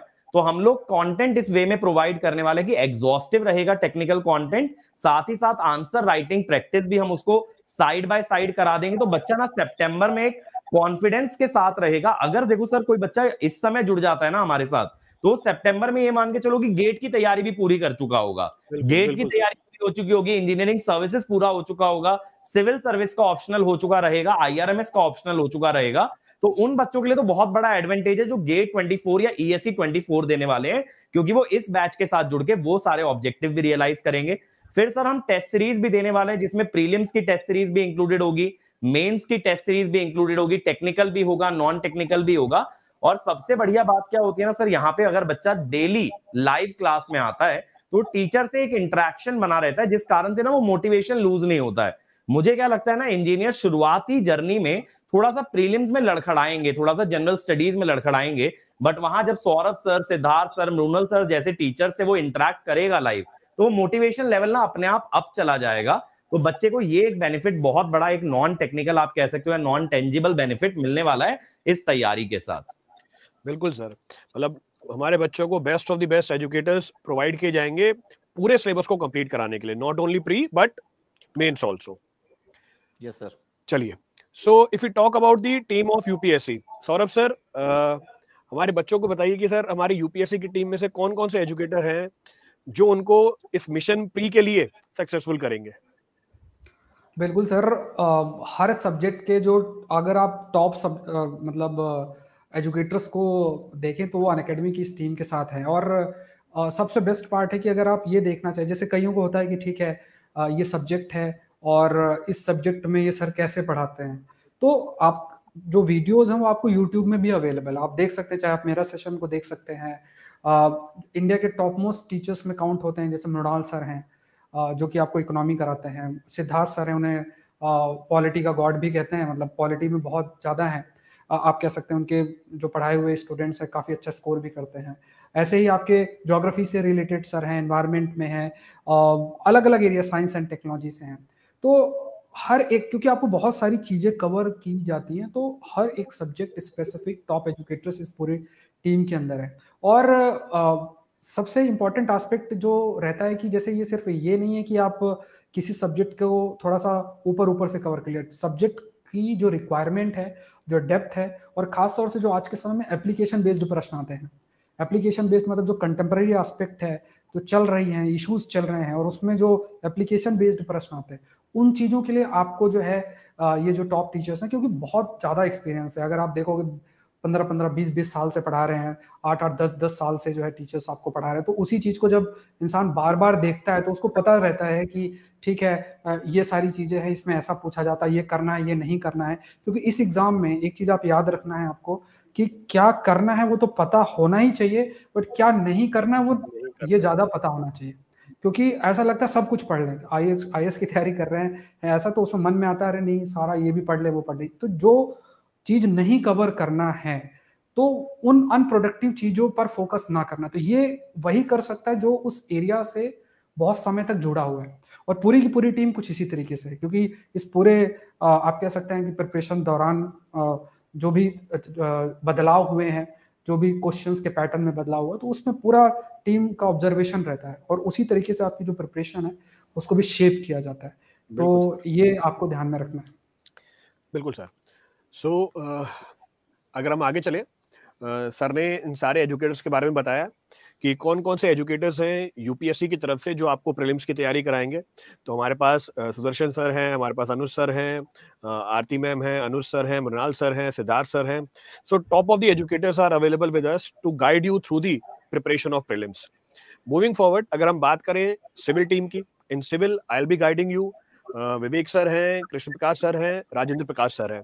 सो इफ आई से बॉटम लाइन में बताऊं आपको कि हर एक स्ट्रीम में, चाहे टेक्निकल हो चाहे नॉन टेक्निकल हो, आप बच्चे लोगों को best of the best educators मिलने वाले हैं एग्जाम क्रैक कराने के लिए। अगर मैं बात करूं इन डिटेल कि कौन कौन से टॉपिक, कौन कौन से एजुकेटर्स लेंगे, so I will be taking many topics. Prakash sir भी लेंगे, विवेक सर भी लेंगे, हमारे पास राजेंद्र प्रकाश सर भी हैं। If I move forward for mechanical stream, mechanical engineering के अंदर मोंडल सर है हमारे पास। मोंडल सर, और कौन कौन से एजुकेटर्स हैं जो आपके साथ मिलके बच्चों को आईआरएमएस क्रैक कराने वाले हैं?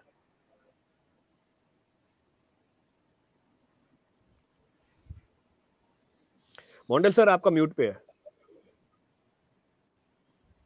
इसका जो टॉप मोस्ट एजुकेटर्स है इस मैकेनिकल में, वो तो है अनअकैडमी में, उसका भी जो एकदम क्रीम है उसको दिया गया ये रिस्पॉन्सिबिलिटी। कुलकर्णी सर है, मैं हूँ, गिल सर है, शिवम दीक्षित सर है, राजीव सिंह सर है, मतलब एकदम जो टॉप मोस्ट में आता है सबको उनको ही दिया गया, सौंपा गया रिस्पॉन्सिबिलिटी। एंड इसमें अगर आप देखेंगे कि इसमें सर आप थोड़ा एक बार शेयर कर दीजिए स्क्रीन।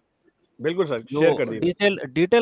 डिटेल्स है उसमें देखिए कि जो सब्जेक्ट को डिस्ट्रीब्यूट किया गया उसमें आवर्स देखिए कि आपका 150 आवर्स जो थ्योरी ऑफ मशीन है वहां से शुरू करके मैन्युफैक्चरिंग है, स्ट्रेंथ ऑफ मटेरियल है, सारे को एकदम मैक्सिमम कवरेज देके मैक्सिमम कवरेज दिया गया। मतलब मैक्सिमम कवरेज मतलब मैक्सिमम, इससे ज्यादा तो कवरेज मतलब कभी देने का जरूरत भी नहीं पड़ेगा। क्यों ना, हम चाहते हैं कि आप जाके वहां पे टॉप करें। एंड टेक्निकल प्रिपरेशन क्या है, गेट का भी होगा, आईएएस का भी होगा, आईआरएस का भी होगा, आईआरएमएस का भी होगा, एंड आईएफएस का भी होगा, सिविल सर्विस होगा। तो हमें गिनती करके देखा 5 एग्जाम के लिए आप जो है इसका प्रिपरेशन से पूरा प्रिपरेशन इसी से हो जाएगा। तो इसके कारण जो है कि ये एकदम बेस्ट कैटेगरी दिया गया and best with best educator. बिल्कुल सर, बिल्कुल सर। मूविंग फॉरवर्ड, अगर हम बात करें इलेक्ट्रिकल टीम की, for electrical team Umesh sir है हमारे साथ, अंकित सर है हमारे साथ। उमेश सर, आप बताएंगे इलेक्ट्रिकल टीम में कौन कौन से एजुकेटर्स हैं जो लर्नर्स को यहाँ पे गाइड करेंगे? सर इलेक्ट्रिकल में अगर मैं बात करूँ तो मेन रिस्पॉन्सिबिलिटी जो रहेगी वो अंकित सर और मेरी रहेगी, और हमारे पास भीमा शंकर सर है, दास सर है। तो हम पूरा प्लान कर चुके हैं कि कौन सा सब्जेक्ट कौन कौन डील करेगा, किस तरीके से डील करेगा। और अगर आप स्केड्यूल देखेंगे तो 21 दिसंबर से मेरी क्लास चालू हो रही है नेटवर्क थ्योरी की, मैं पहली क्लास से स्टार्ट कर रहा हूँ, तो वहां से आप ज्वाइन कर सकते हैं। तो मैं और अंकित सर मिलके एक पूरी गुड वे में एक प्लान करके हम रखे हुए हैं, और आपके लिए जितना बेस्ट वे में जितना कंटेंट जो होना चाहिए उस तरीके से हम आपको प्रोवाइड करने वाले। तो आपको कोई भी सब्जेक्ट में कोई भी इशू नहीं होगा, जितने भी सब्जेक्ट से पेपर 1 पेपर 2 जिस भी तरीके से आपको क्वेश्चन आते हैं वो हमारी सब प्लानिंग का पार्ट होगा। तो मेरे को लगता नहीं कि आपको कोई भी एक भी सब्जेक्ट के लिए प्रॉब्लम होने वाली है। तो इंडिया की जो बेस्ट टीम है वही आप लोगों को डील करने वाले IRMS में, तो मेरे को लगता नहीं है कि जीरो इशू होगा आपको। अंकित सर क्या बोलते हैं आप? सर मैं यही बोलूंगा कि बच्चों को इस बैच के अंदर या इस कोर्स के अंदर सबसे ज्यादा बेनिफिट क्या होने वाला है कि ना, यहाँ पे जो एजुकेटर्स हैं वो या तो बहुत ज्यादा एक्सपीरियंस्ड हैं या खुद गेट रैंकर्स रह चुके हैं, और आदित्य सर जैसे टीचर भी हैं जो कि ESE ऑफिसर रह चुके हैं, और शंकर सर जैसे, आदित्य सर का नाम भूल गया था, जैसे जो टीचर्स हैं जो कि एमटेक कर चुके हैं। तो यानी कि काफी नॉलेजेबल फैकल्टीज बच्चों को मिलने वाली हैं, और कोर्स एकदम स्ट्रक्चर्ड वे में चलने वाला है। मतलब सबसे बढ़िया बात ये रहने वाली है कि आप प्रीलिम्स और मेंस साथ लेके चल पाओगे। इस चीज का हमेशा ध्यान रखा जाएगा, आपको कभी भी ओवरबर्डन नहीं कर दिया जाएगा, ना ही टेक्निकल से और ना ही GS वाले पेपर से। और यहाँ पे टेक्निकल इस तरह से कवर करेंगे जैसा मैंने पहले भी बताया कि आप सारे एग्जाम्स क्रैक कर पाओगे, नॉट ओनली IRMS। बिल्कुल सर, बिल्कुल। सो इफ यू मूव फॉरवर्ड, कुछ की पॉइंटर्स हैं हमारे पास, जैसे exam covered will be IRMS 2023, यही हमारा मिशन है। द लैंग्वेज और the mode of communication will be English, Hindi और इंग्लिश दोनों मीडियम में आपको पढ़ाया जाएगा। बैच की जो स्टार्ट डेट है is 18th of December, this is for prelims 2022। Batch की जो एंड डेट है इट इज जुलाई 2023। क्लास का शेड्यूल मंडे टू फ्राइडे होगा। क्लास की जो फ्रीक्वेंसी है 4 to 5 क्लासेस पर डे, और duration of the class will be 2 hours। तो जैसा अंकित सर ने भी बोला कि आप लोगों को ओवरबर्डन नहीं किया जाएगा, जो भी कंटेंट होगा बहुत ही स्ट्रीमलाइंड होगा, जो भी कोर्सेज होंगे बहुत ही स्ट्रक्चर्ड होंगे, और कोर्सेज को डिजाइन इस तरीके से किया गया है कि आपके जितने भी एग्जाम हैं, जैसे सर ने बोला सिविल सर्विसेज, IRMS, चाहे आप प्रिपरेशन कर रहे हो इंजीनियरिंग सर्विसेज की, चाहे आप प्रिपरेशन कर रहे हो गेट की, आप इन सारे एग्जाम्स को पैरेलली लेके जा सकते हो। और जैसा मोंडल सर ने भी हाईलाइट किया था कि अगर आप प्रिपरेशन कर रहे हो टॉप लेवल के एग्जाम की, इसके अलावा बाकी जो भी स्टेट सर्विसेज के एग्जामिनेशन है, मेरे हिसाब से उनको निकालने में कोई ज्यादा एफर्ट लगाने की जरूरत ही नहीं पड़ती। तो कुछ की पॉइंटर्स हैं आपके IRMS मिशन के लिए। नाउ सर, ओवर टू एक क्वेश्चन है सर, सिविल सर्विस एस्पिरेंट्स की तरफ से है ये क्वेश्चन कि सर ये जो आपके सब्जेक्ट्स हैं जैसे इलेक्ट्रिकल है, मैकेनिकल है, सिविल है, तो जैसे जो सिविल सर्विस का मेंस होता है वो पूरा हैंड रिटन होता है, मतलब क्वेश्चन होगा आपका और आपको 150 वर्ड्स में और 250 वर्ड्स में लिखना होता है, तो उसमें बहुत आंसर राइटिंग प्रैक्टिस चाहिए होती है, और आपका टेस्ट सीरीज और ये सब भी रहता है। तो एक पहला ये डाउट है कि ये जो आपका मेंस है ये आंसर लिखने वाला ही है, रिटन वाला ही है? हाँ बिल्कुल सर, हमारे जो प्रॉब्लम्स होते हैं वो कन्वेंशनली होते हैं। अच्छा अच्छा। जैसे एमसीक्यूज बेस्ड भी, जैसे एमसीक्यूज बेस्ड भी एक अप्रोच रहती है और एक होता है आंसर राइटिंग पूरा प्रॉपर। हमारा तो आंसर राइटिंग है। हाँ, पूरा जो हमारा अप्रोच रहता है पढ़ाने का भी वो कन्वेंशनली होता है, क्योंकि जो एमसीक्यू भी निकल के आते हैं उसी से निकल के आते हैं। तो हमारे लर्नर्स को मतलब बिल्कुल भी प्रॉब्लम नहीं होने वाली है अगर वो गेट की भी तैयारी कर रहा है, जो एमसीक्यू टाइप पेपर है, क्योंकि लेवल इतना अच्छा होता है गेट के क्वेश्चंस का कि जो कन्वेंशनल क्वेश्चंस है वो वैसे ही बन जाते हैं उससे। तो लर्नर्स को कहीं पर भी कोई इशू नहीं आने वाला मेंस का पेपर लिखने के अंदर। So Ankit sir, moving forward, बच्चों के लिए हम क्या ऑफर कर रहे हैं? What is there in store for our learners? तो बच्चों, जो लोग अभी तक हमसे नहीं जुड़े हैं, ना ही यूपीएससी में हमारे साथ हैं, ना ही गेट के अंदर हमारे साथ हैं, जो कि स्क्रैच से इस जर्नी को स्टार्ट करना चाहते हैं, वो लोग सेव कर सकते हैं अप टू 40%। हम लोग उनको कॉम्बो देने वाले हैं जीएस के बैच का और गेट एंड ईएससी सब्सक्रिप्शन के बैच का। बेसिकली आपके लिए ना पूरा सब्सक्रिप्शन ओपन रहेगा, but what I will guide you कि आप एक बैच को पर्टिकुलरली फॉलो करो, वरना यूपीएससी के अंदर इतने मतलब ज्ञानी लोग हैं, इतने बड़े बड़े टीचर्स हैं, आप लॉस्ट हो जाओगे। एक एक सब्जेक्ट को इस तरह से डील किया गया है। बट अगर एक बैच में बने रहोगे, स्ट्रक्चर्ड क्लासेस रहेंगी, चाहे फिर वो टेक्निकल हो, फिर चाहे वो जीएस हो, तो आपको कॉम्बो ऑफर किया जा रहा है जिसमें सारी क्लासेस आपके लिए एक्सेसिबल होंगी और आप 40% सेव कर सकते हो।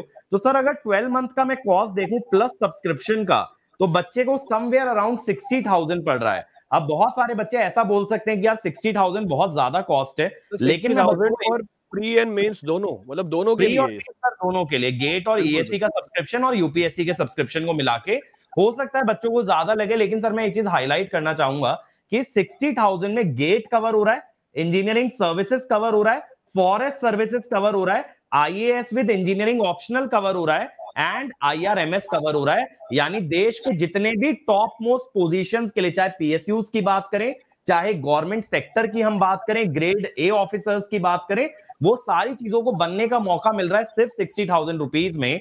और अनअकैडमी आपको बेटा एक बहुत अच्छी चीज ऑफर करता है, जो बच्चे फाइनेंशियली चैलेंज्ड होते हैं कि वो अपनी फीस को मंथ बाय मंथ भर सकते हैं ऑन ईएमआई बेसिस, जिसपे 0% इंटरेस्ट चार्ज होता है।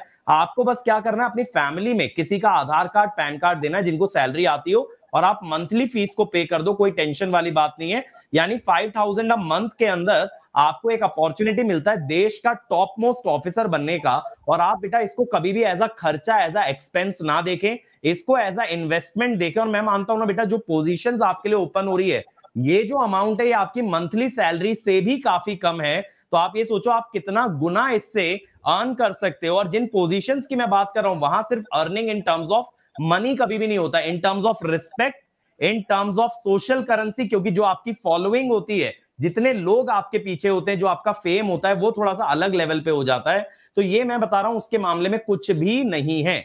और अगर आप आइकॉनिक के लिए जाते हो बेटा, वहां पे आपको बेस्ट पार्ट क्या होगा कि आपको बुक्स प्रोवाइड कर दी जाएंगी। तो जैसा सौरभ सर ने भी बोला ना, अगर आप स्टैंडर्ड बुक्स के पीछे जाते हो तो यार उसमें लॉस्ट हो जाते हो। और इतना मैं जानता हूं, मतलब मैं थोड़ा बहुत यूपीएससी कैटेगरी लोगों से मिलता रहता हूं, कि यूपीएससी की टीम ने जो आपके लिए मटेरियल बनाया ना, मेरे को लगता है सौरभ सर भी जानते होंगे, वो best of the best material बनाया, जिसके बाद आपको कोई स्टैंडर्ड बुक की जरूरत नहीं पड़ेगी।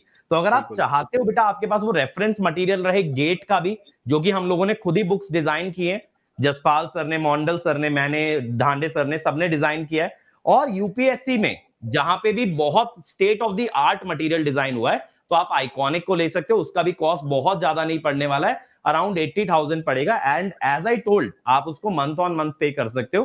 12 मंथ से ज्यादा आपको जाने की जरूरत नहीं पड़ेगी, क्योंकि what we are expecting is कि सितंबर अक्टूबर में आपका मेंस कवर हो जाएगा। तो अगर आप 12 मंथ्स का लेते हो, तो जो आपका पेपर 2 में मेंस के अंदर भी जो आपका क्वालिफाइंग एग्जाम है ना, वो यूपीएससी वाले सब्सक्रिप्शन में कवर हो जाएगा, जो लैंग्वेज वाला पार्ट हम बात कर रहे हैं। और जो हमारा मेरिट बेस्ड एग्जाम है, वो हम आपका गेट एंड ईएससी के साथ कवर करा देंगे। लेकिन बैचेस रिसेंटली स्टार्ट होने वाले बहुत ही जल्द, तो इस ऑफर को हाथ से जाने नहीं देना चाहिए आइडियली यार आप लोगों को, और फटाफट डिसीजन लेके आपको आगे बढ़ना चाहिए। डिसीजन मेकिंग कभी भी स्लो नहीं होनी चाहिए। सर मैं ऐड करना चाहूंगा, आपने बोला सर कुछ लोगों को ज्यादा लगेगा ये। सर अगर हम गेट ईएससी की बात करें, गेट ईएससी का ही जो प्राइसिंग है 1 ईयर का अप्रोक्सीमेटली 90,000 है, और अगर यूपीएससी की बात कर ले, इट क्रॉसेस 1.5 लाख। तो अगर मैं दोनों को अगर जोड़ भी देता हूं तो 2.5 लाख से भी क्रॉस कर जाती है कॉस्टिंग। तो यहाँ पर जो कॉस्ट है वो बहुत ही मिनिमल कॉस्ट रखी हुई है लर्नर्स के लिए। तो मेरे हिसाब से इसमें कोई बर्डन नहीं होना चाहिए लर्नर्स को, और इजीली वो इसको यूज कर सकते हैं। बिल्कुल सर।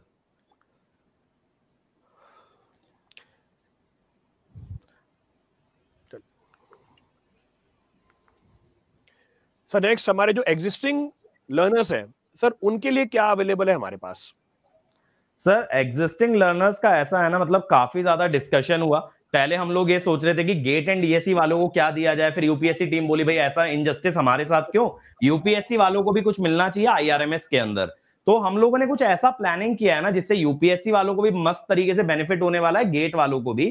तो अगर कोई गेट का बच्चा है और वो यूपीएससी का सब्सक्रिप्शन लेता है तो उसको सीधा 50% ऑफ मिलेगा यूपीएससी पे, और कोई यूपीएससी का बच्चा है और वो गेट का सब्सक्रिप्शन लेता है तो उसको गेट पे 50% ऑफ मिलेगा। लेकिन एक चीज बता दूं बच्चों, आप लोग एक गलती मत करना भाई, ब्रांच चूज ढंग से कर लेना। यूपीएससी वाले खास करके कभी सीधे सीधे परचेज कर लो फिर बाद में बोलो कि सर मैं इलेक्ट्रिकल ले बैठा, मैं मैकेनिकल ले बैठा, तो वहां पे थोड़ा सा केयरफुल रहना। यूपीएससी जीएस का एक ही सब्सक्रिप्शन है, लेकिन गेट के ब्रांच वाइज अलग अलग आपके सब्सक्रिप्शंस हैं। और इसमें मजेदार बात यह है ना कि आप लोगों को मिनिमम प्राइस के अंदर मिल रहा है, और एग्जिस्टिंग लर्नर्स जो हैं सर उनको बहुत ज्यादा बेनिफिट इसलिए होगा, जो बच्चा यूपीएससी का है वो काफी हद तक जीएस कर चुका होगा तो उसको गेट पे ज्यादा फोकस करना है, टेक्निकल वाले पार्ट पे। और जो बच्चा हमारे साथ टेक्निकल के लिए पहले से जुड़ा है, स्पेशली जो गेट 23 देने वाला है, उसको क्या करना है ना, गेट 23 निपटाते ही सीधा सीधा जीएस पे जंप कर जाना है, क्योंकि उसका टेक्निकल पार्ट बहुत सॉलिड रहेगा। तो दोनों तरह के एस्पिरेंट्स को हम 50% ऑफ यहाँ पे देने वाले हैं। बिल्कुल, मतलब जो हमारे एग्जिस्टिंग लर्नर्स हैं उनके लिए तो बहुत ही बेनिफिशियल होने वाला है हमारा ये ऑफर जो है उनके लिए। सर एक बात इसमें कहना है। बिल्कुल सर। सर बिल्कुल सर। जो इसमें गेट जो सिलेक्ट करना है ना, एक्चुअली स्टूडेंट को ऐसे ना लगे कि वो गेट एग्जाम के लिए है, ठीक है। जैसे टेक्निकल में अगर कोई आता है, जैसे टेक्निकल में आपको गेट ऑप्शन सिलेक्ट करना पड़ रहा है, वो गेट ऑप्शन नहीं है। एक्चुअली गेट आईएएस जो हम इंजीनियरिंग है उसके लिए हमने कोई एग्जाम के रिलेटेड बना के रखा है। तो इसलिए क्या होता है कि जो गेट आईएएस है उसका मतलब नहीं कि गेट आपने ऑप्शन सिलेक्ट कर रहे हो तो आप गेट एग्जाम के लिए कर रहे हो, वो आईआरएमएस के लिए आप कर रहे हो, आईआरएमएस का ही हम पढ़ाएंगे, उसके लिए कोई ऐसा नहीं है कि गेट। तो वो एक्चुअली वो सॉफ्टवेयर में बना हुआ है, तो उसके हिसाब से आपको उस हिसाब से उस टीम में डाल दिया जाएगा कि आपने गेट टीम के अंदर आया, फिर आपने मैकेनिकल के अंदर आया तो आपने मैकेनिकल गेट टीम सिलेक्ट कर ले। तो यहाँ पे गेट सिलेक्ट करने का मतलब आपको गेट एग्जाम के लिए नहीं है, वो दैट इज फॉर आईआरएमएस। तो इसके कारण वो आईआरएमएस वाला जब ऑप्शन लेंगे तो उसमें दोनों आपके एक साथ कॉम्बो में मिलेगा, बट वो गेट कैटेगरी, गेट जो आपका गोल है वो सिलेक्ट करना पड़ेगा। मॉडल मतलब हर एक अगर के लिए हमारे पास अपॉर्चुनिटी है। हाँ। मैं तो ये कहूंगा मॉडल सर, अगर बच्चा आईआरएमएस के लिए गेट टीम में आ ही रहा है तो लगे हाथ गेट भी दे ही देना चाहिए, क्योंकि वो तो सबसेट ही रह गया अब इस एग्जाम का। तो गेट तो दे सकता है। हाँ सर, बिल्कुल सर, बिल्कुल सर। मतलब सर जो लर्नर सिर्फ प्री करना चाहता है उसके लिए भी ऑप्शन है हमारे पास, जो लर्नर सिर्फ मेंस करना चाहता है उसके लिए भी ऑप्शन है हमारे पास, और जो लर्नर दोनों प्री और मेंस करना चाहता है उसके लिए भी ऑप्शन है हमारे पास। इट मींस जितने भी लर्नर्स हैं उन सबके लिए कुछ ना कुछ ऑफरिंग है। yes, इसका मतलब कोई भी लर्नर ऐसा नहीं होगा जो ये बोलेगा कि नहीं सर मेरे को तो सिर्फ प्री करना था, मैं दोनों सब्सक्रिप्शन क्यों लूं। तो अगर किसी को प्री करना है तो वो सिर्फ प्री का भी सब्सक्रिप्शन ले सकता है। हाँ हाँ बिल्कुल। So with this we conclude. Umesh sir, अगर आप कुछ फाइनल टिप्स देना चाहेंगे लर्नर्स को।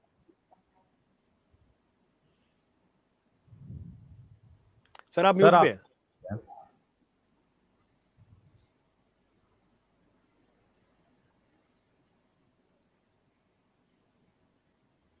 In the mean time Jaspal sir, मैं एक चीज और ऐड कर देता हूं कि जो भी हमारे एग्जिस्टिंग लर्नर्स हैं जिनको 50% ऑफ मिल रहा है, उनको एक गूगल फॉर्म भर के अपने को इंफॉर्मेशन देनी है कि सर मैं इंटरेस्टेड हूं और मैं अनअकैडमी स्टूडेंट हूं ऑलरेडी। तो उस फॉर्म का लिंक हम लोगों ने ना इस वीडियो के डिस्क्रिप्शन में डलवा दिया है। तो जो भी बच्चे हैं, चाहे वो यूपीएससी कैटेगरी को बिलोंग करते हैं, चाहे वो गेट कैटेगरी को बिलोंग करते हैं, वो इस फॉर्म को फिलअप कर दे। If they want the other subscription at 50% discount, तो बेटा पैसा बचा लेना, सीधे जाकर के खरीद मत लेना, पहले फॉर्म भर देना अगर आप एग्जिस्टिंग स्टूडेंट हो। और अगर आप एक न्यू स्टूडेंट हो तो फिर आपके लिए 40% तक का सेविंग है दोनों के कॉम्बो पे। बिल्कुल सर, बिल्कुल बिल्कुल। सौरभ सर, आप कुछ ऐड करना चाहेंगे सर? आपने तो सारी चीजें बता ही दी हैं, मतलब सब्सक्रिप्शन से रिलेटेड तो वही सारी बातें हैं। बस डिसीजन मेकिंग में डिले नहीं करना, आई थिंक अंकित सर ने कहा था। तो डिसीजन मेकिंग में आप जितना डिले करोगे ना तो उतना फिर सिलेक्शन में डिले होता है। आज डिसीजन लोगे, तैयारी शुरू कर दोगे, तो हो सकता है 23 में ही आप आईआरएमएस जो है वो जॉब आपको मिल जाए। ये सोच के थोड़ा सा जो भी डिसीजन ले उसको तुरंत लेना चाहिए। बिल्कुल sir. So with this final message to the learners that start your preparation as soon as possible. And now we'll say let's crack IRMS. Let's crack it. IRMS. Let's crack it. Thank you everyone. Thank you.